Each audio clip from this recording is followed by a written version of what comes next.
Yeah, I'm recording this for people who can't be here. Oh, sorry, I thought. Yeah. I think you watch. Yeah, so what we'll do, I've got some notes. I've got a handout. If you're not here, I've posted it to Blackboard. So before you listen to the rest of this session, make sure you have access to these 3 handouts: 5 keys for understanding each tale, and then general questions on the Canterbury Tales, and then notes on Chaucerian comedy. We'll touch on a couple of these today, and we'll probably look quickly at the portraits of the miller and the reeve in the general prologue. Your assignment for Wednesday is to read the miller's tale and the reeve's tale, and we'll do the same thing I'm doing today. If you're here, come to class.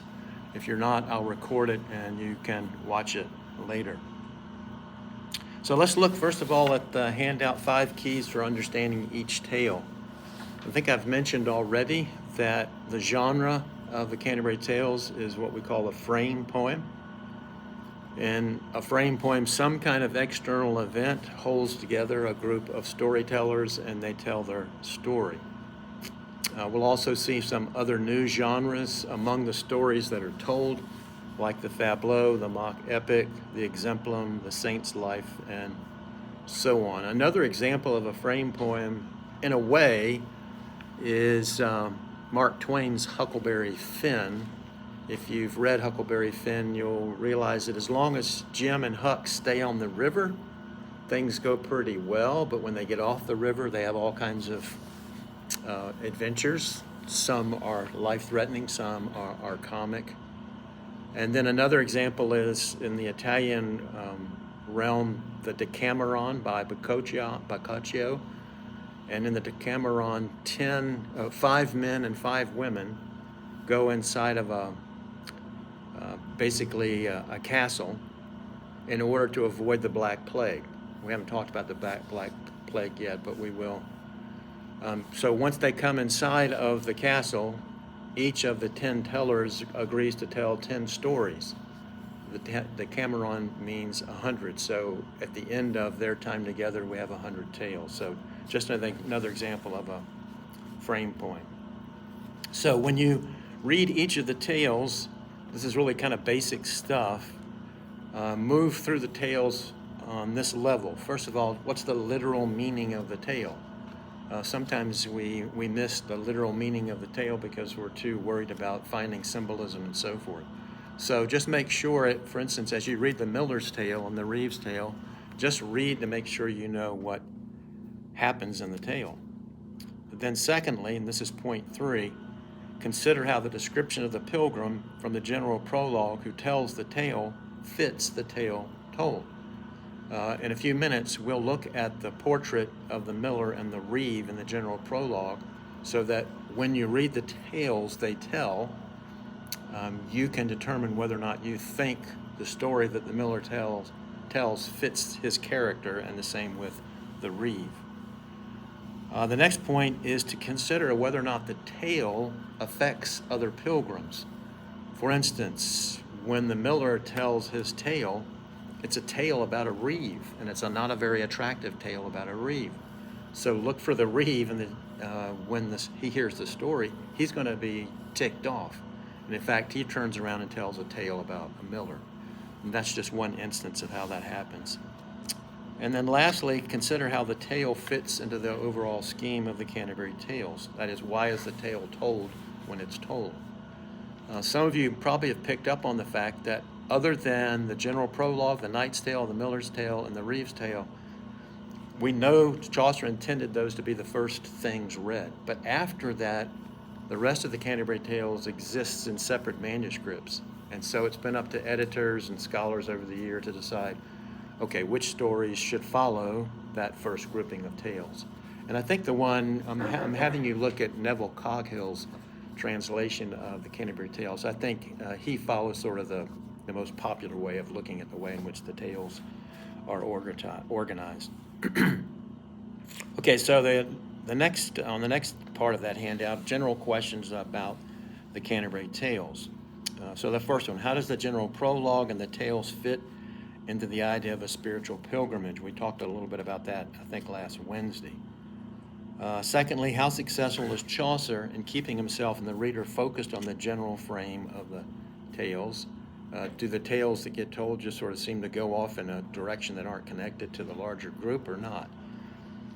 Thirdly, the marriage metaphor is very important in Chaucer's time, particularly the marriage metaphor of Christ to his church as a man to his wife. Many of the tales deal with marriage. Some of them do not portray marriage particularly attractive. Others do. And so we'll want to look at maybe trying to decide which of the tales portray marriage in a positive light, which don't.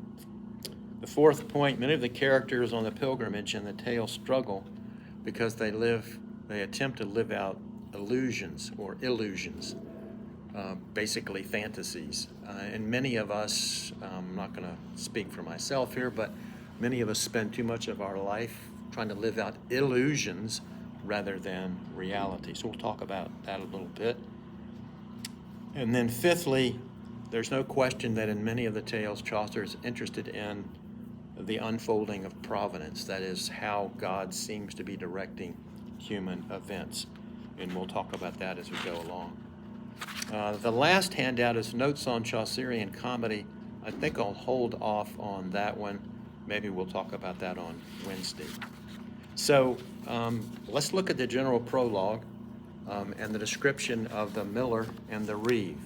And some of you, if you're not in class now, you might want to pause the video and make sure that you find in the general prologue the description of the miller and the reeve. Now, these two characters come towards the end of the list of the characters that are on the pilgrimage, and that's because, as we talked about, I think on Wednesday, Chaucer is very much interested in the idea of order and authority. So the knight comes first, then we have the clerical figures, then we have some, I guess we might call them sort of middle-class characters. When we get to the end of the general prologue, we're with the sort of the rough and tough and the rowdy group. So that's why they're at the end of the description. You can look at Neville Coghill's translation if you want to. I've posted it to Blackboard. So here's the description of the miller. The miller was a chap of 16 stone. Does anybody know how much a stone weighs? We don't use that weight in America. A stone is 14 pounds. So somebody do the math for me. 14 times 16. I think it's about 220 some pounds. 224 pounds. That might not sound like a large person to you because a lot of people we Americans are pretty hefty. But in the Middle Ages, he would have been a huge person. Their idea of eating good food, having all these multiple choices that we have when we go to grocery stores, it didn't exist. But that tells us that the miller, even though he's of the lower class, if you will, he's had access to food. And as a miller, he would have been grinding grain, and he would have taken a portion of the ground grain as his payment. So if nothing else, he eats a lot of bread. So the miller was a chap of 16 stone, a great stout fellow, big in brawn and bone. He did well out of them, for he could go and win the ram at any wrestling show. There weren't too many forms of entertainment during the Middle Ages, but when they had fairs, men would wrestle various kinds of animals, and apparently he was able to wrestle a ram down. Broad, knotty, and short-shouldered, he would boast he could heave any door off hinge and post, or take a run and break it with his head. So we're in Belt 219. Imagine somebody saying that they could rip that door off of its hinges. It suggests how strong, at least the narrator of the story says, the miller is. He's not coming across as a very subtle kind of character, is he? His beard, remember I told you the 4 ways that Chaucer was going to describe the characters? He was going to describe them spiritually. He was going to tell us their rank. He was going to tell us what kind of clothing that they wore. And what was the last one? I forgot. Anyway, there's what they looked like physically. So we're getting those kinds of details. His beard, like any sow or fox, was red. and broad as well as though it were a spade.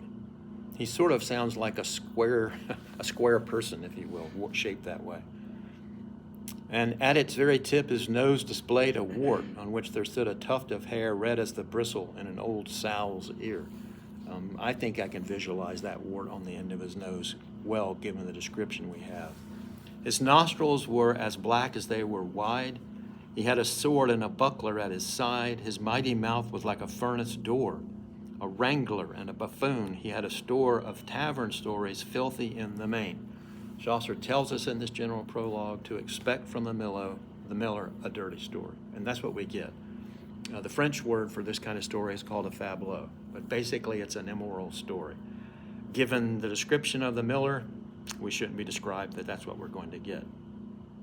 Here's another detail about the miller. He was a master hand at stealing grain.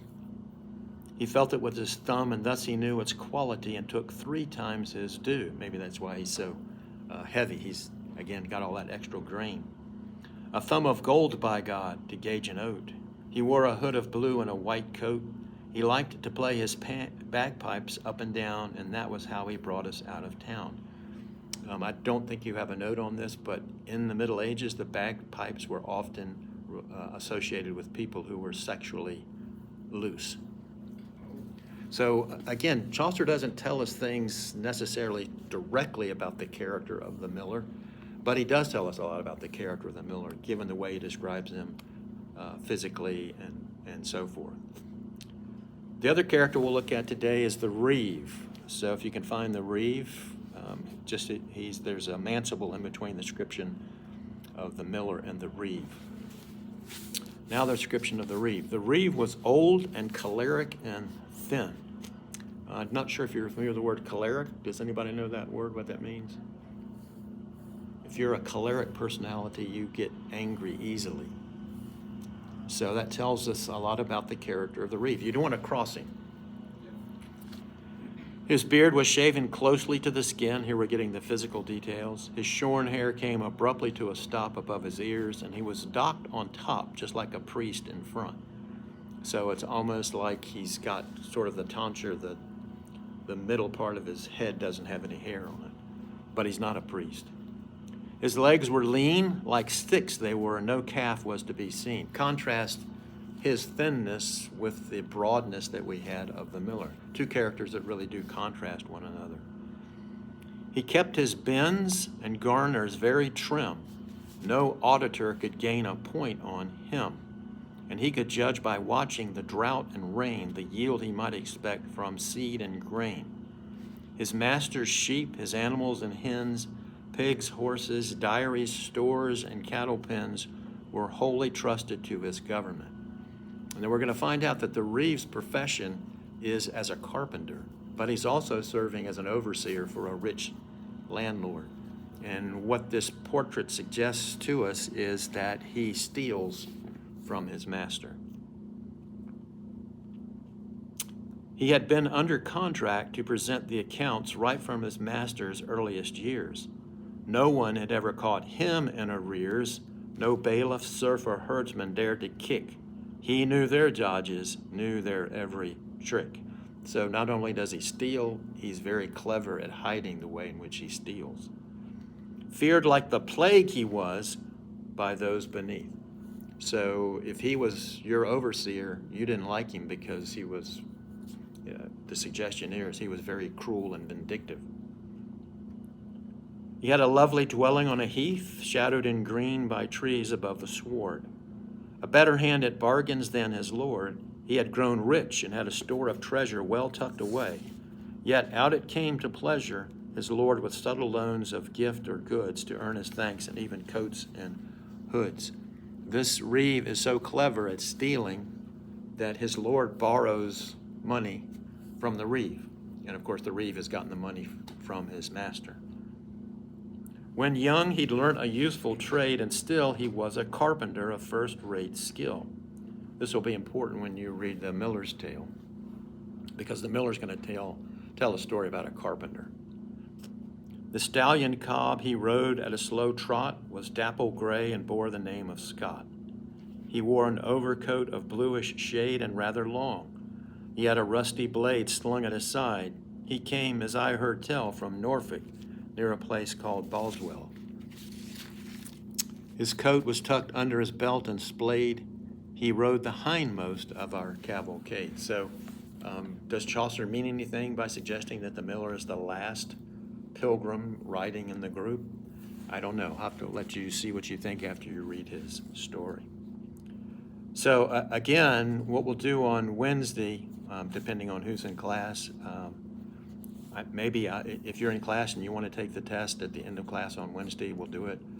But we'll definitely cover the Miller's Tale and the Reeve's Tale. So before I stop the recording, let me see. Any questions you guys got? Okay,